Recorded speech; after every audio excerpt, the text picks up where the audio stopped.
honored to be here. A few months ago, I was back in the UK on a business, and I happened with my brother, who's obviously organizing some of this, Paul. I happened to go to the High Commissioner's office, and you know, when you have the High Commissioner, Madam Zita Benson, and my brother saying to me, you need to come back to moderate this panel, it is hard to say no. So despite all the busy schedule, I decided that I was going to come. So I arrived yesterday. I managed to listen to such an engaging town hall online, and I think you did a fantastic job.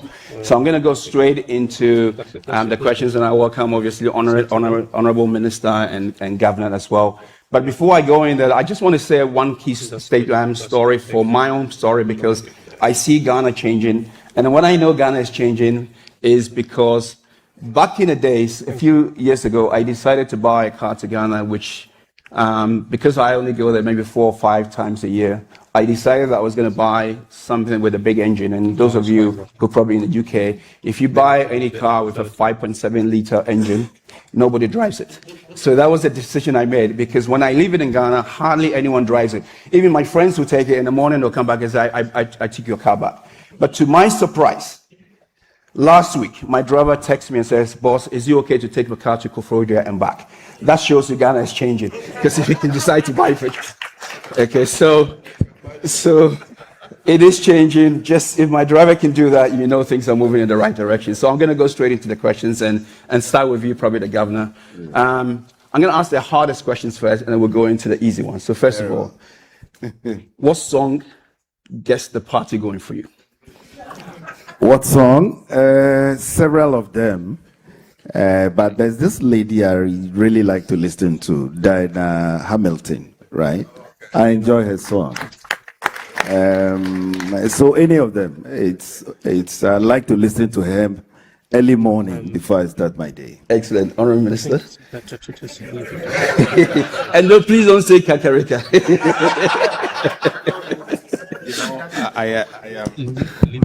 Thank you. I'm not a song person.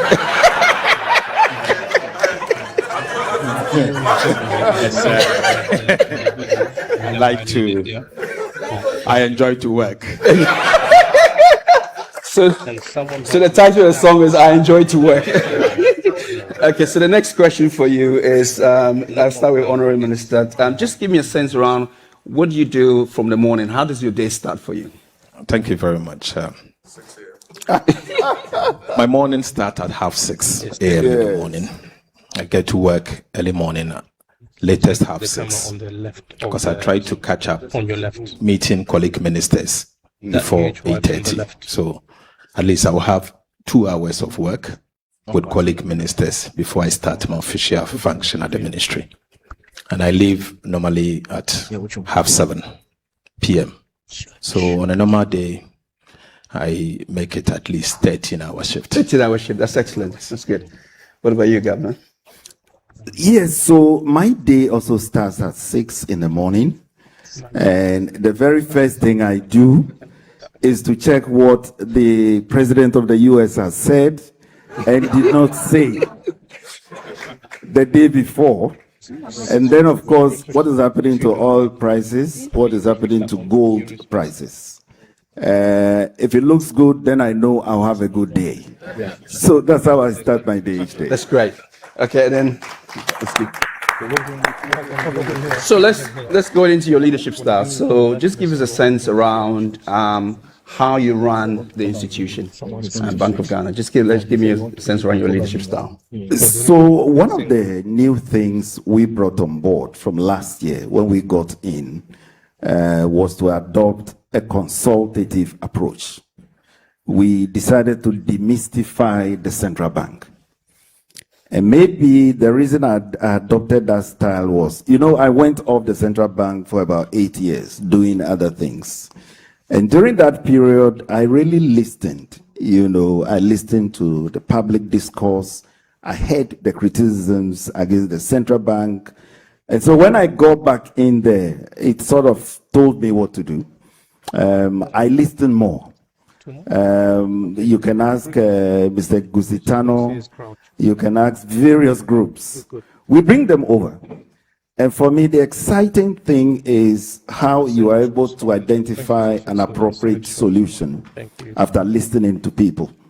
I remember recently we returned from the IMF, and I kept seeing on social media the central bank was being criticized by some of these young people, the influencers, the bloggers. You know, they receive some income from Facebook and the likes, but suddenly those incomes were no longer coming in, and there was a lot of, agitation on social media. So my attention was drawn, and I said, please call them in. So they called them in, very young, about 12, 13 of them, and we sat down to try and understand the problem. In the end, we were able to identify, and for me, I was happy that we were able to solve the problem. Now they are receiving their incomes, without struggle. Yes, go ahead and clap. I enjoy it. And we meet other groups, Guta, for example. They've come over several times. You name it. I tell them, when you have a problem, it's a joint solution. I have the same interest as you have. And I think that has been working, the consultative approach to policy making. I would say that is what is making a difference for us. Excellent. Thank you so much. And active listener, and I actually can testify to that, because when I met you, I could just detect that you were an active listener. So thank you for that. What about you, Honorary Minister? I get very much involved in what we do at the Ministry of Finance, from the technical details to policy making. And I try to involve with the budgeting, tax policy, public debt management, almost everything. I get very much involved because of the gravity of the situation we're in. You needed to ensure that policy actually begins from the technicality to where implementation actually happens. And so from day one, and let me put it this way, I've had the privilege to work at the Ministry of Finance before as a deputy minister. And I was there from 2013 to 2016 at my young age. I was 34 years at the time, and my minister then actually encouraged me to get involved. And so I really got involved at the time. So going back to the ministry, it was very easy for me to get involved. So I do not lord it over the technical people that I'm a minister, so they should take decisions and bring it to me. And so gradually it has become the culture, and the ministry staff believes that this is not your normal minister who you can just bring a document and that becomes final. They know that I will drill down to the minutest of the number and obviously question the rationale behind it. And gradually it's resonating, and it is what is actually doing the trick at the Ministry of Finance. Asebo, technical leader. I like that. So Governor, now let's pivot back to Ghana, our motherland. We know that we are seeing a lot of stability in Ghana. So, but let's just get back to how did it all begin, and what was the turning point that you saw that we are moving in the right place? And I would then come to the Honorary Minister as well. Right. So when we got in yesterday, remember, we didn't just get in. We had done a lot of work. Me and the minister, we've been doing a lot of work together. We understand each other. Many of the issues that we came to meet, we had already analyzed. We had developed solutions. And so immediately, you remember, we had to tighten monetary policy quickly. Why? Because there were some policy missteps the year before. And so inflation was still high. The exchange rate was still very volatile when we came in. So much liquidity had been injected since 2022. I always use the example of a patient who has been given a lot of blood transfusion. If it's in excess, no matter the treatment, the patient is not going to recover. And so we spent last year draining that excess blood. No wonder you saw our financials, how much it costed us. But it was a necessary cost. We call it a reset cost. And we believe that based on where we are now, we can tackle the real sector problems. We've brought about stability. Most of the costs that we incurred last year will not be repeated this year. But last year was the heavy lifting. We did a number of things. We looked at the interbank forest market, for example. A lot of new guidelines were issued. We looked at remittances. Before we came in, at the time we came in, there was a lot of offshoring going on. By offshoring, some of the companies located here who take your remittances, what they do is, instead of paying the pounds into the nostril accounts of a Ghanaian bank so that it enters our system, they rather arrange, they give you cedis back in Ghana. They rather arrange for somebody to give you the cedis in Ghana instantly. Yeah.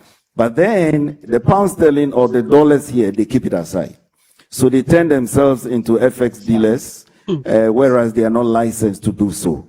When they do that, the monies they take from you is not made available for us to use. So banks can, for example, use it to finance LCs, pay for imports and the likes. And so when we got in, we had to put in measures to compel all these people to pay in those flows so that the inflows come through. Because once they come through, it helps to stabilize the cedi. No wonder last year remittance inflows got as high as His Excellency has given the figure, nearly $8 billion US. Yes, go ahead and clap. It was nearly $8 billion US. Remember, that was about half the entire amount we got from foreign direct investment last year. And so for us at the central bank, we decided to look at our diaspora differently. These are part of the investors we are looking for. It's not just a foreign investor, but the diaspora population in the US, in the UK, these are potential investors that we have to, reach out to. And remember, Peter, I met you in the US. We had that program there that remit to invest. Yes. The idea is that entire 8 billion that came last year, it probably went into funerals, went into paying school fees and other social, demands. Can we get about half of that also going into investment? So I called the banks, I called the CEOs of the banks to develop programs. So as we speak, they are working on that, such that our diaspora brothers and sisters can invest directly from here. Mm-hmm. They don't have to go through any family member. They can manage their own, investments. On our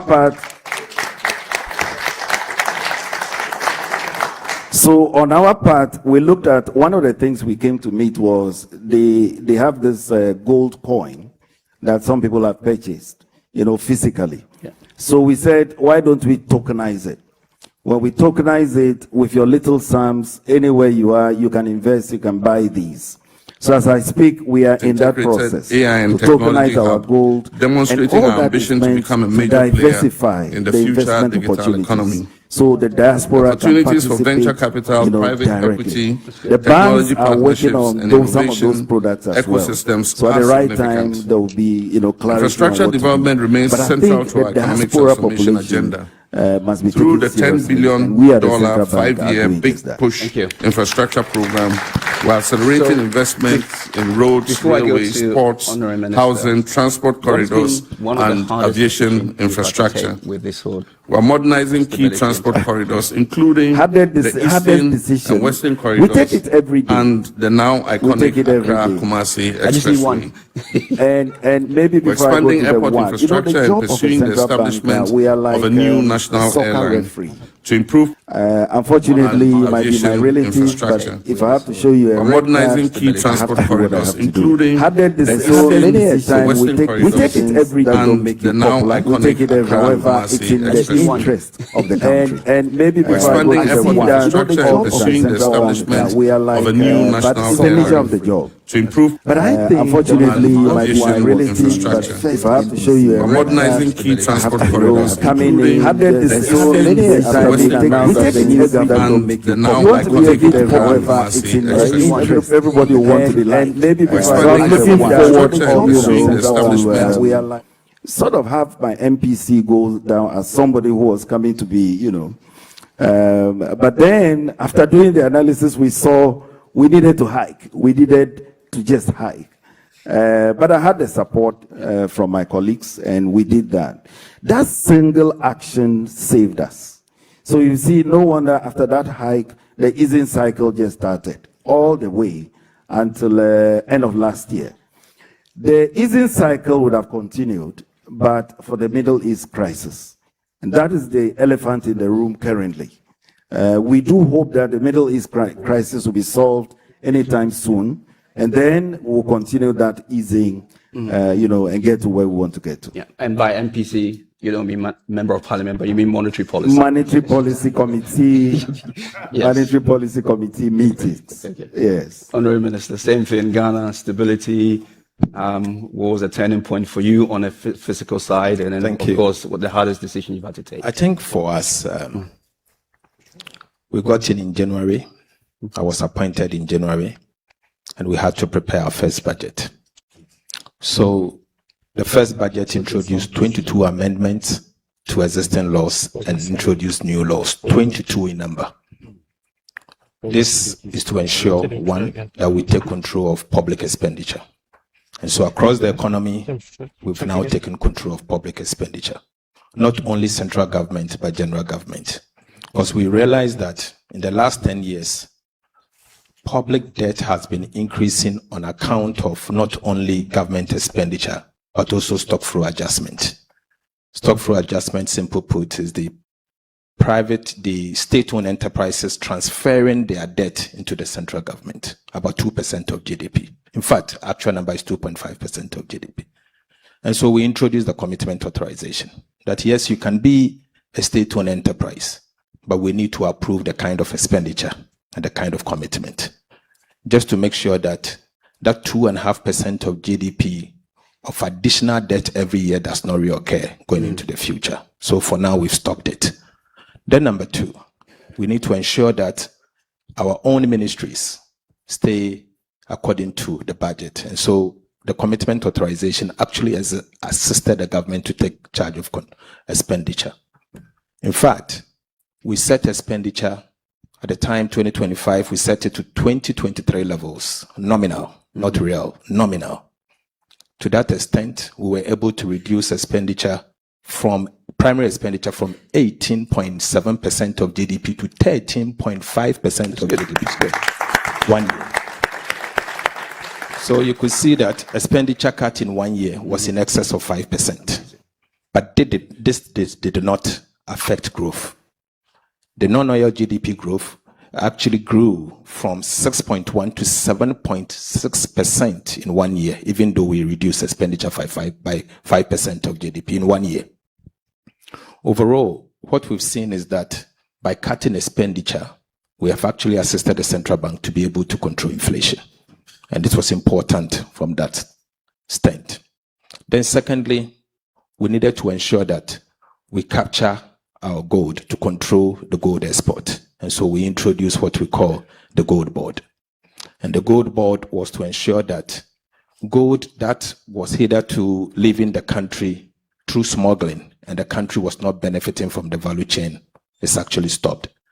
And so what we did was the introduction of the gold board alone, once calendar year, we're able to buy gold up to 14 billion United States dollars. And that 14 billion assisted the central bank to be able to build reserves. Today, the central bank has a very healthy reserve position. And this year, we expect to buy gold at least 20 billion United States dollars. That assists. And so clearly, that is what has actually accounted for the healthy reserves position and the central bank having the firepower to stabilize the currency. In one calendar year, our currency actually appreciated by 40.7%, one single year.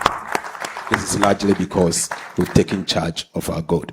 Not only that, we also introduced the sliding scale so that we can capture the economic rent coming from the gold. The World Bank estimated that Ghana loses an average of 20 to 25% in economic rent. What we needed to do is to introduce the sliding scale since we did not have a windfall tax.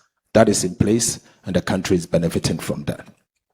Again, it was important that we rationalize our taxes and to ensure that at the minimum, Ghana get the value of what we are supposed to get. In fact, it has been the most difficult one. Let me put it this way. First, we had identified some form of nuisance taxes that had to go. And it was the president's campaign promise.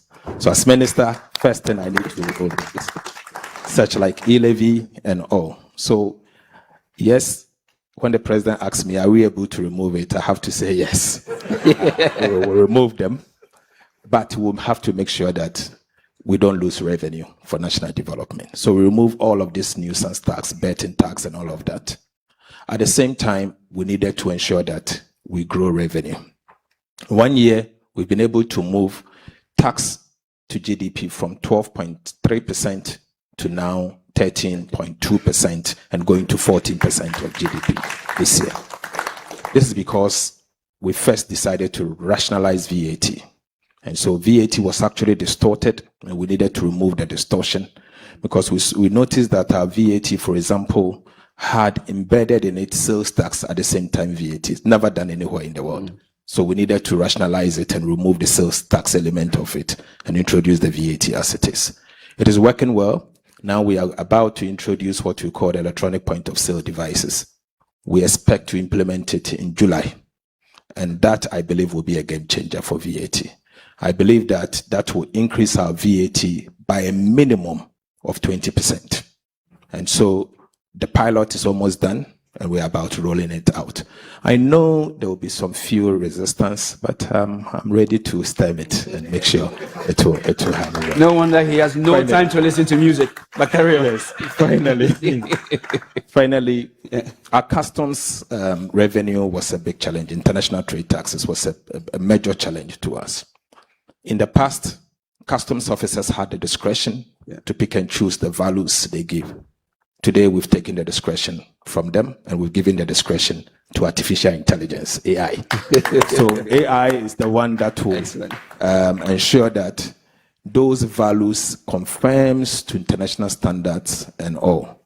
And that alone, every single day, I see the customs revenue going up by a minimum of $3 million United States dollars every single day.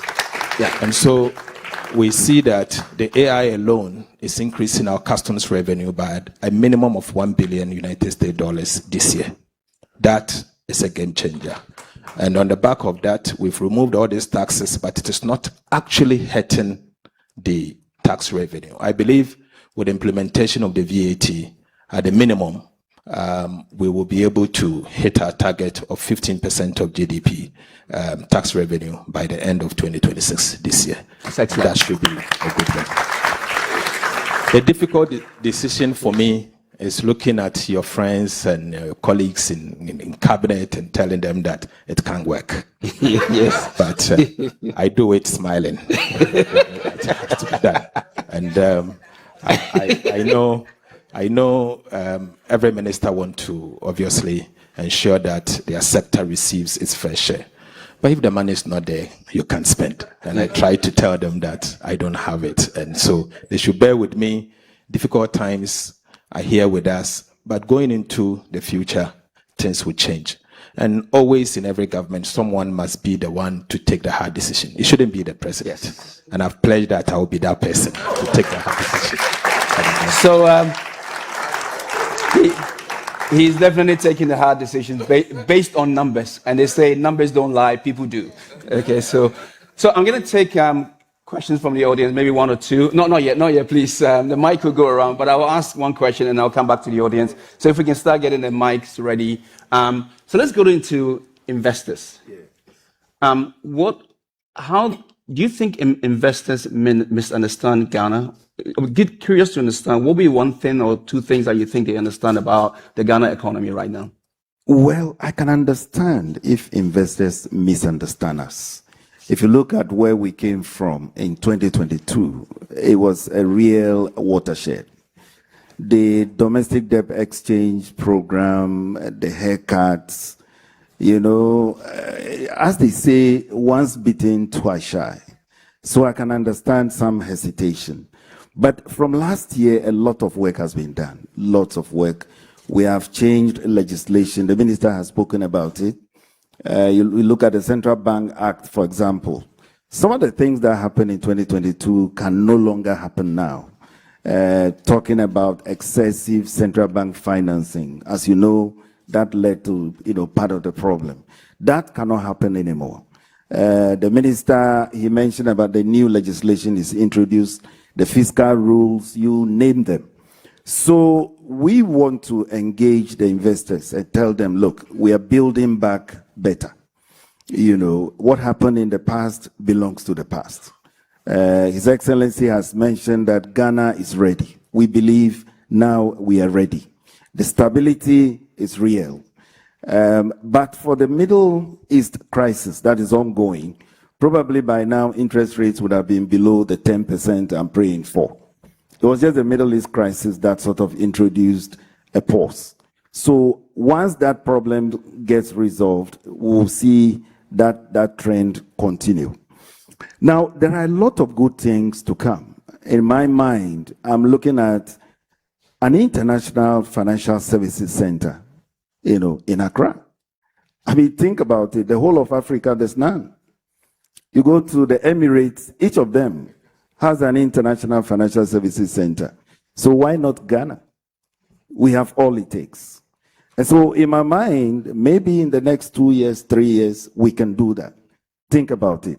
A Singapore of Africa. Ghana is the financial center.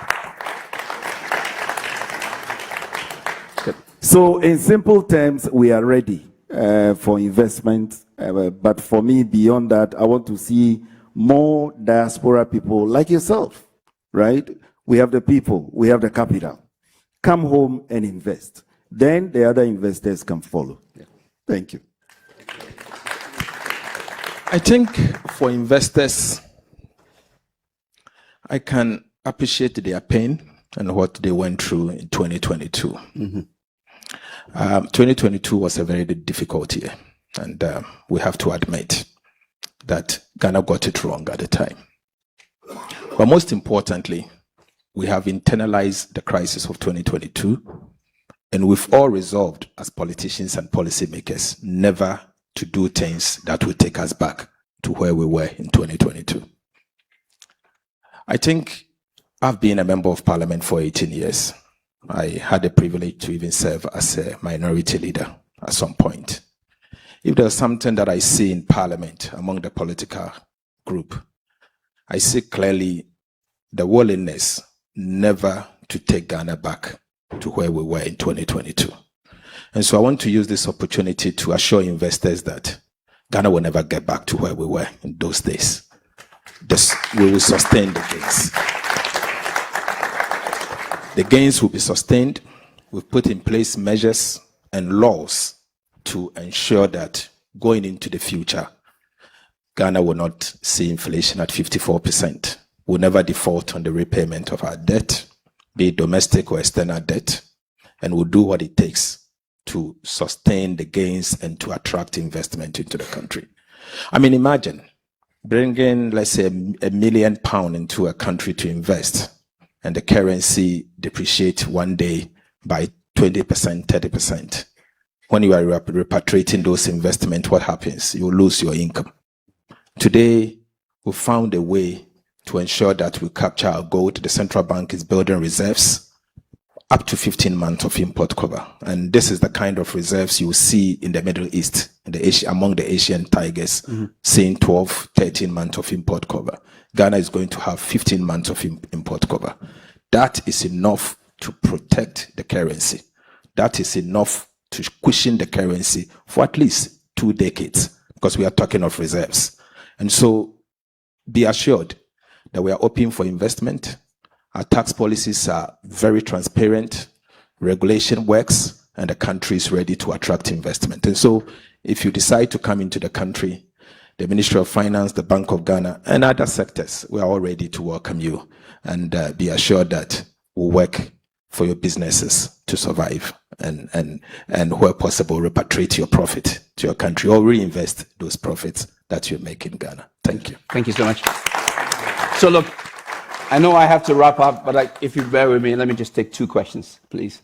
I'm going to start with the lady in the middle. Yeah. Which lady? In the middle. Okay, so just there. Yeah.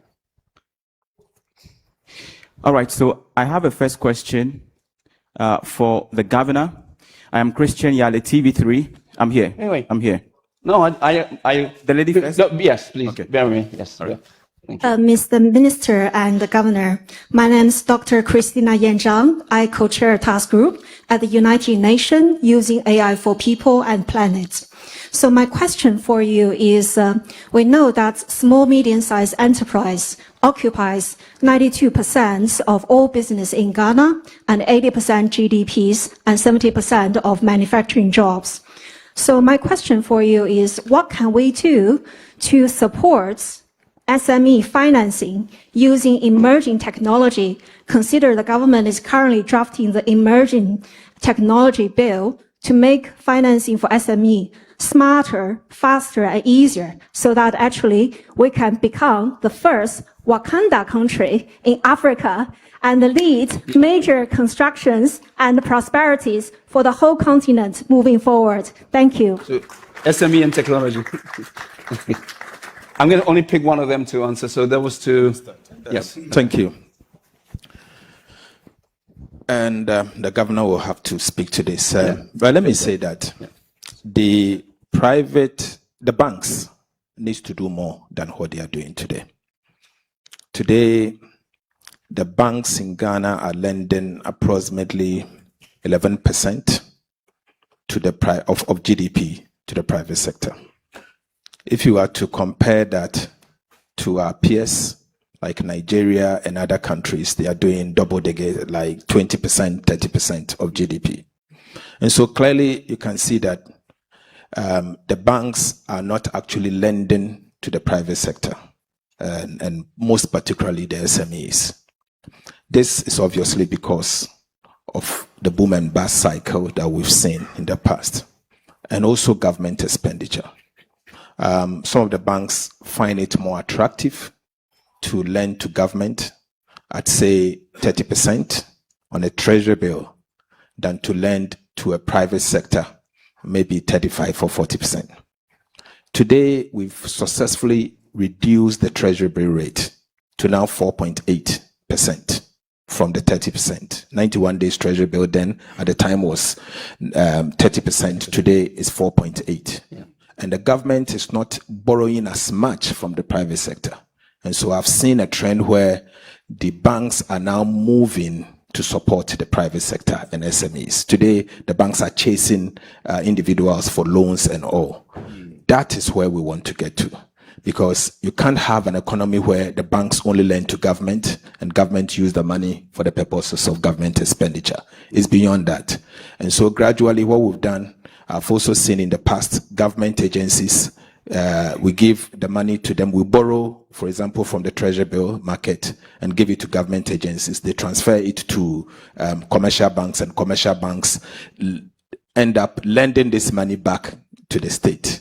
That has stopped because we operate strict TSA, Treasury Single Account. Yeah. So the money will be with the central bank. And when you need it, you go and take it. Don't let the central bank, the private sector, the banks bring the money back to us. Yeah. So these are some of the things we are doing. But I'm working with the central bank to ensure that gradually they introduce regulation and measures to compel some of these banks to lend to the SMEs. But since it's a matter of regulation, I will let the governor speak to it. Yeah, and I'll let the governor speak, and I'm going to wrap up after that. I know I'm... Yes, so, yes, it is true, just as the minister has said, in terms of the amount of credit that banks give to the private sector. Ghana lags behind when you consider it as a ratio of GDP. Our peer countries are doing 3 times, 4 times, 5 times what we are doing. So we need to do more. But you can understand, it all has to do with where we came from. The high interest environment, where banks were lending at 35%, 40% a year. If you lend money to anybody at such levels, certainly the person will default. And so banks were hesitant, and at the same time, government bills offered alternative, avenues. So that's why in the past that wasn't happening.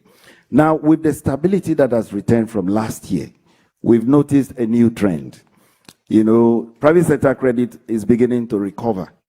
But what the banks are telling me is they are not able to find enough bankable projects. I engaged them a couple of weeks ago, and then I asked them, who has to create those for you? There should be a way to convert raw ideas into bankable projects. And so we're brainstorming together. We're saying, oh, there's the Ghana Venture Capital, fund. Should we set up a unit there where we say, look, if you have any rough idea you want to turn into a business plan, just go there, they'll help you to put it together. And then after that, you can approach a bank for financing. But fortunately, I spoke to IFC. IFC has something along that line, just to help people to convert those raw ideas into a form that a bank will be, happy to look at. So it is a general problem, not just for SMEs, but something really needs to be done, to shore up private sector credit. But one thing we are doing for the individual level, we are pushing ahead with digital credit. It should be possible for people to raise amounts on their phones. It should be possible for someone who wants to start a watch business and needs just 20,000 cedis to go on the phone and then raise that capital, manage it all by themselves. And so we are working on the technology side of things. Very soon that constraint will be addressed. So yes, it's a problem that we are aware of. It will go away. We just have to sustain the low interest rate, stable exchange rate environment. It's a new regime altogether. Our people are not used, to operating at this level. So we are looking forward to see the global shock go away, and then we'll return to these ways again. But certainly we'll do something about access to credit going forward. Okay, thank you. Am I done, or should I carry on? One more question, okay. You're so persistent, so I'll let you ask this question. I've been spending 5 minutes watching you. Yes, because I'm Christian Yale. I'm the parliamentary correspondent for TV3 Ghana. Okay. And this question is important to me because of all the issues we've had around cocoa. So I want to ask the governor, I know that cocoa is a national asset. You've announced that there's going to be at least a $1 billion, funding or cocoa bond or local bond, if I should put it that way, to be issued by the Ghana Cocoa Board. So my question simply goes as this. Can the Ghanaian banking sector handle such huge issuance, given all the regulatory hurdles? And tied to that, how is government thinking about it? And also lastly, are there going to be any regulatory support to make it a reality? Simple. Thank you. So the issue of cocoa financing for Cocoa Board, I know there are plans to introduce some new regimes. The minister is working hard on that. But yesterday I had a discussion with them. They should be able to issue commercial paper. So instead of just going to borrow from a bank, because there's a limit to how much you can take from a bank. We link it to the amount of capital that the bank has. So if the amount, the ratio will go, above the regulatory levels, then that loan cannot happen. So there are constraints. But the good part is they can issue commercial paper. The question is, if it is secure, if the facility is well structured. We have over 100 billion in pension funds. So why do we struggle to raise 4 billion cedis when there's 100 billion sitting in pension funds? So I told them it's about structuring it well. Assigning those contracts in such a way that you take away, the risk that is inherent. That way, these funds can, patronize your commercial paper. So that issue should be addressed very soon, but it shouldn't be a sole dependence on the banks. We should use the capital market, right? Because the funds are there. Now that treasury bills have gone down, people are looking for where to place their investment. So it's all about structuring. And I'm working with the Cocoa Board together with the minister to put together some commercial paper. I'm sure within the next 1 week or two, that problem will be addressed. Thank you. So we have a little bit more time for some questions. Okay. Yes. Okay, so I'll carry on. So thank you.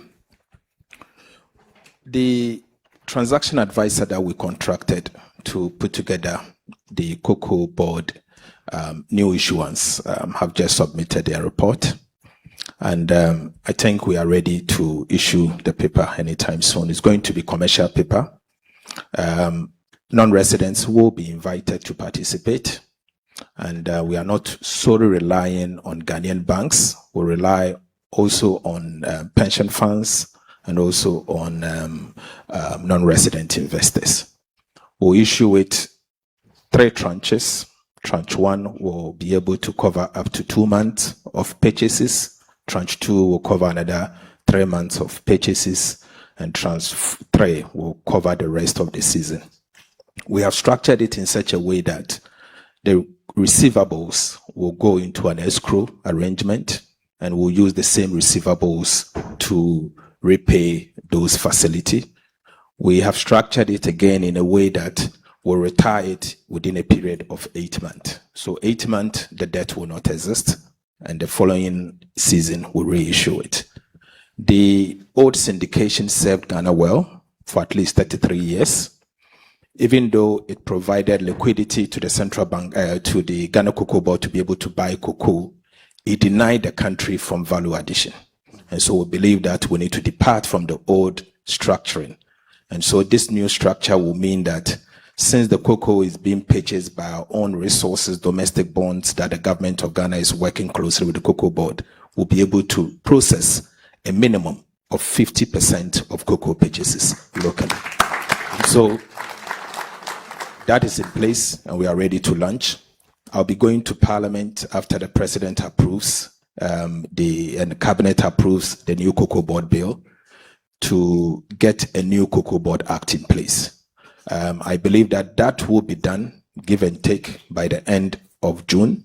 And so Cocoa Board will not only get new financing, but to be reformed completely. We want to ensure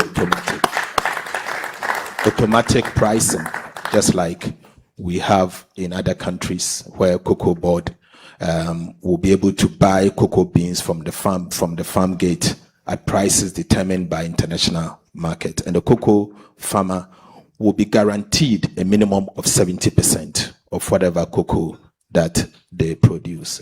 And so the law is going to Parliament, and the structuring is going to be very special. And I'm sure investors will be willing to participate. So far, I've already seen signs. Investors across the world are calling to find out whether they can participate. And so when we go back, I will officially issue a statement to clarify the concerns that some of them may have, and maybe address the media to clarify that. So liquidity is in Ghana, and we'll be able to fund the cocoa purchases. Thank you. Thank you. Thank you so much. Okay, I'm going to ask only 2 more questions. So I'm going to ask this gentleman to ask the question. Wait for the mic to get to you. He's just standing. And then I'll come to the side. And then I'm done. Yes. Yes, please. Thank you very much. Your Excellency, we are really very proud of you guys for what you are doing. It's quite refreshing when we hear what is going on in Ghana at the moment. Now, piggybacking on what you said with regards to mobilizing the resources of the diasporans, I've had the research. This one, I met the Ethiopian High Commissioner to the UK. I'm also sitting here with the GMPC Deputy Managing Director. And we're having a conversation. And for instance, he was telling me about the exploration that they need to do. And looking at the amount of monies that they need, I truly believe that we, the diasporans, have got the resources.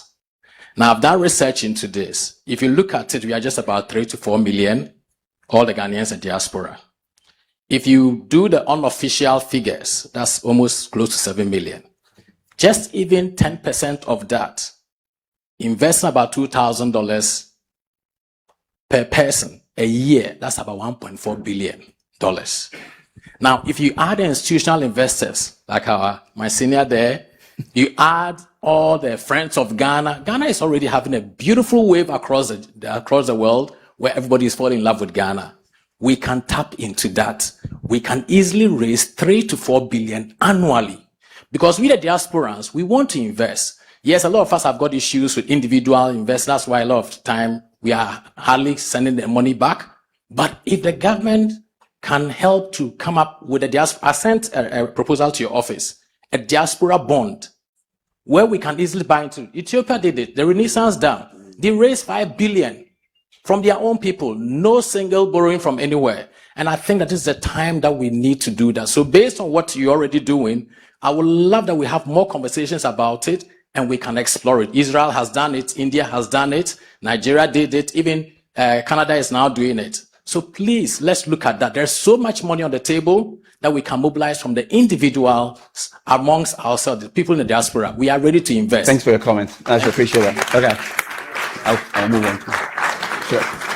You want to respond, or shall I just... Okay. Just a quick one. Okay. Maybe we will have to consider Jollof bond for infrastructure. Yes. Okay. I think we're good. Let me ask. Yeah, one more. Oh, you can answer that. No, that's a very useful suggestion. We are working on just that, But issuing a diaspora bond, that is for the Minister of Finance to do. We are only supporting them in the concept paper. So it will be done. Ethiopia is a very good example, and we are looking at all the other models, Israel and the others.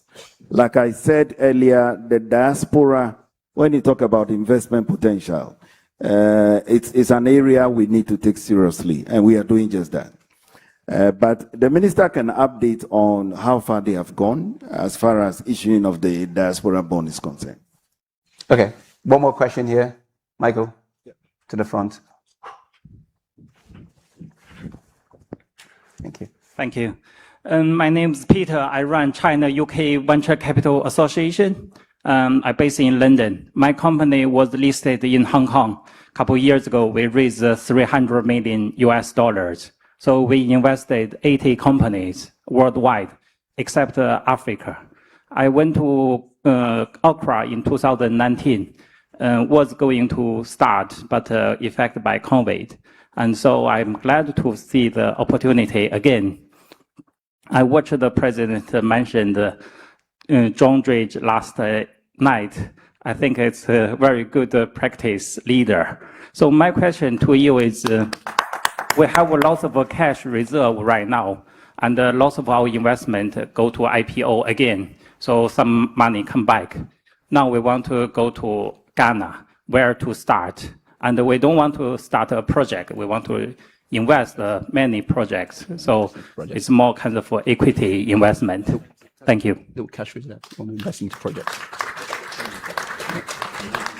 Into projects. No, not. Yeah. Yeah. Yeah. Okay. Thank you.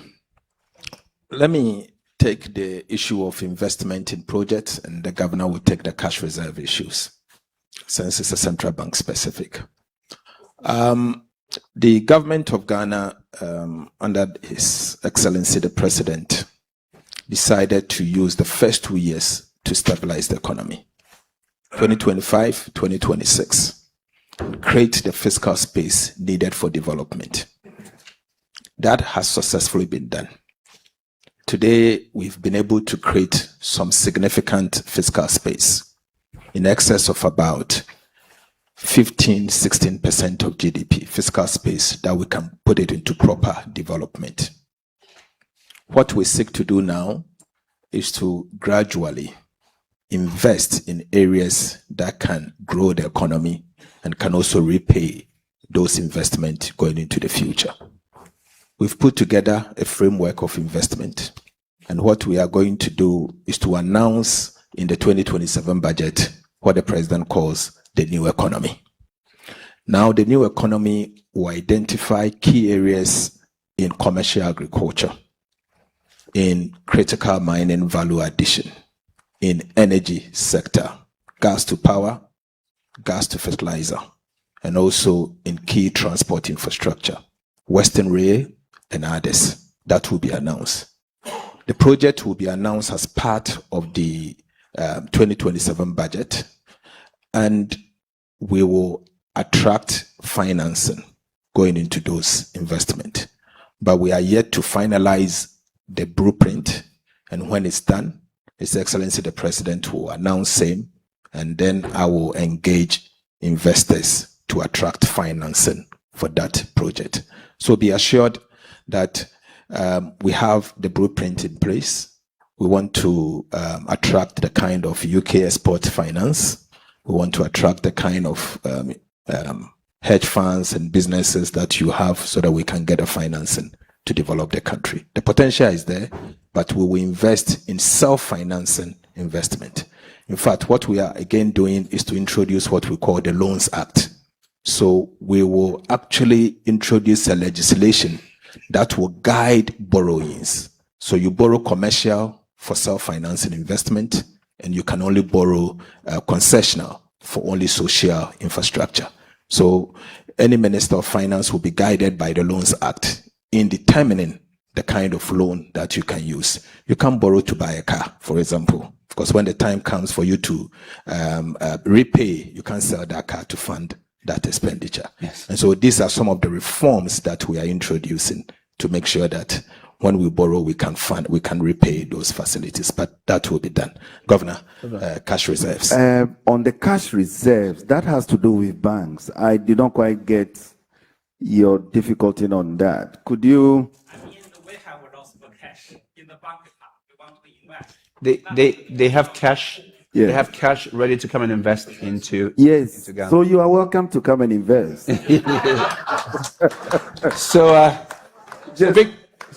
So big boss, they will speak to you offline and give you some ideas around what to come and invest. But rest assured, there's plenty to be invested in Ghana. So they will talk to you offline about that. Yes, we can do a bilateral on that. Yes. So let me take one more question. Where is it? Okay, here, and then the lady. and then we'll Thank you, Mr. President and the members of the House. My name is Nanaya Ampim Dakon Ochire. I've been in the marketing and PR and business engagement space for over 15 years. And there is something I observe in the Ghanaian tax and exemption system, which I want to mention. Usually when you render service to, in fact, I would like to first ask if Ghana is getting as much as we have to get from these foreign investors. I'm asking this because when you render service to these foreign businesses in Ghana that are running multi-billion-dollar businesses, and then you issue VAT invoice to them. They tell you they are VAT exempt, they are tax exempt, and they don't pay tax. By history, these are companies that have existed in the country for over 15, 20, 25 years. And if you ask for certificate, they will have certificate of exemption to show you that indeed they are exempt. What I have seen is that we see GRA, Ghana Revenue Authority, chasing after young entrepreneurs who have borrowed as low as 5,000 Ghana cedis, starting businesses, seizing their equipment because they are not paying what they're supposed to pay, leaving these foreign investors who are operating in multi-billion-dollar businesses in Ghana. I would like to understand our tax and exemption system in Ghana. How long is a foreign company being exempted from tax in Ghana? Thank you. Yes. This is my question, I'm sure. Yes.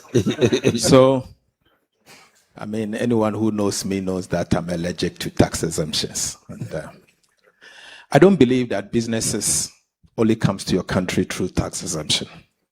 There should be a reason why businesses will invest in your economy. Profitability. And if it adds up, they will come. Tax exemption happens to be the last reason why businesses comes to a country. And there are various reports from IMF, World Bank, and other, or even OECD, that point to that. I want to say that now we have an exemption act in place, and we are not actually granted exemptions as we used to, and it has been abused in the past. So that is being done. I'm working with the Ghana Revenue Authority to streamline that going into the future. But let me conclude by saying that Ghana is undergoing some significant reforms, and these reforms are here to stay. We are lucky to have a president who is very much involved in the day-to-day running of the country. He's very involved, not just at the seat of government, but finding out from each minister what you are doing. He's on top of his game. And so if you have a president like that, you really have to sit up and do your work. Because sometimes, if you are not careful, he's more informed than you, you the minister implementing policy. So we can see that things are happening. And for me, as Minister of Finance, the president is involved in the decision making, in guiding you and in correcting you and making sure that the right decisions are implemented to reflect what he stands for, the reset agenda to make Ghana a better place. So all of your concerns will be addressed and we'll do what is right. Perfect. And your closing remarks? Well, just to thank you for the opportunity. For us at the Central Bank, we are working together with the Minister of Finance to ensure that we maintain a low and stable inflation environment, an environment that, you know, every investor, not just the foreign direct investor, finds appropriate to operate in. And if there's any way, any of you, if you have any issues with any of the banks, just write me a letter. Just write a simple letter. There's a whole outfit that will move in to try and understand what the issue is, and then we get it resolved. So we are there to serve you. Thank you very much. Okay.